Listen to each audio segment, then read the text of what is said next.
April 7th, 1498, death by a door frame. On April 7th, 1498 AD, the King of France, Charles VIII, died after banging his head on a door frame in his home after watching a tennis match.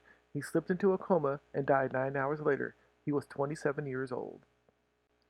Charles became king at the age of 13 after the death of his father, Louis XI, but according to his father's will, his older sister Anne, whom he described as the least foolish woman in France, served as his regent until he became of age. A few months before he became king, he was engaged to a 3-year-old Duchess of Brittany, Anne. They were married 11 years later, and the couple would have 6 children, but none of them would live past the age of 3.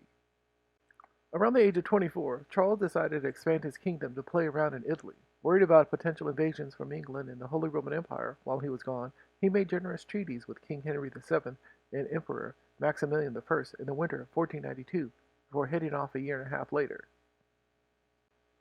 In 1494, while he was planning on invading Italy, he made a deal with the exiled Eastern Roman Emperor, Andrew, who was wandering around Europe looking for support for a crusade, to buy his title in exchange for waging a crusade against the Ottoman Turks and giving him his ancestral lands of Morea, along with military protection.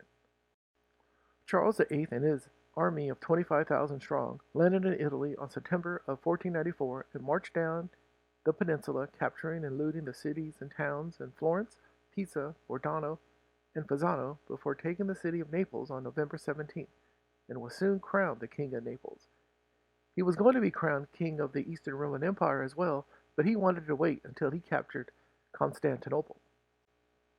His plan was to launch the crusade from Naples and install a Western-friendly sultan to rule the Ottoman Empire, the half-brother of current leader Bayezid II, Sam Sultan, but he died 3 days after becoming King of Naples. Charles' stay in Italy didn't last long, and he didn't have a chance to plan another crusade, as he and his army were chased out of Italy in the fall of 1495 by the League of Venice. His Italian war cost him a lot of money and left the Kingdom of France in debt. After being killed by a doorframe on April 7th, 1498, his imperial title of Emperor of the Eastern Roman Empire went back to Andrew, and he was succeeded as King of France by his cousin Louis XII.